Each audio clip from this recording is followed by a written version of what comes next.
Welcome to the Guitar Channel. I'm super happy to welcome you a new interview from Winter NAMM 2020. I am with Kingsley Durant. Kingsley, how are you doing today? I'm doing wonderfully, thanks. Yeah.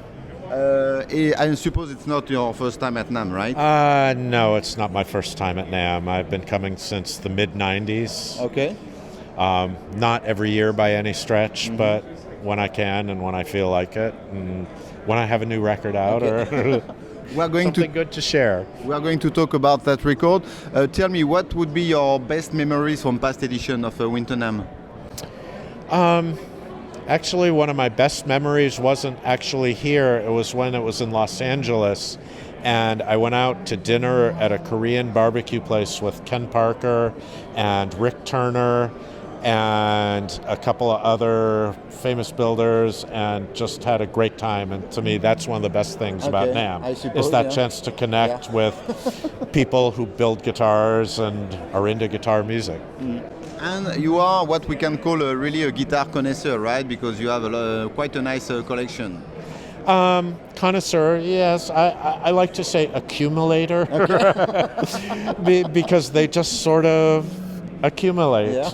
but yes, from very early on, I sort of came of age in terms of buying guitars in around 1979, 1980, and anyone who was around then can attest Fender and Gibson were not building good guitars, and so as soon as I found about people like Paul Reed Smith and Steinberger and realized, guitars can be better.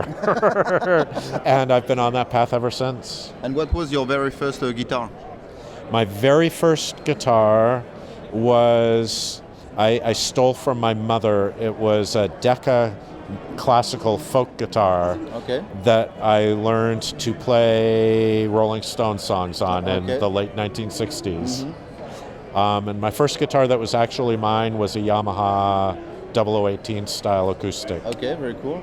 And you are completely self-taught, or did you got some school training, influences? More self-taught than anything. No? My uncle, who's a famous baseball journalist, taught me how to play. He was a rock and roll guitar player back in the day, and he taught me my first couple of chords, and I took off from there. I've taken some lessons and found myself fiercely resistant to being taught on guitar, because I took piano lessons and French horn lessons and trumpet lessons, and guitar I just did for myself, and so I've steadfastly resisted, which I probably should have learned a few things better, but what can you do at this point? Well, I can say by listening to your album that your guitar playing is doing quite well, so no regret on that end. Well, thanks. I'm lucky enough to be friends with some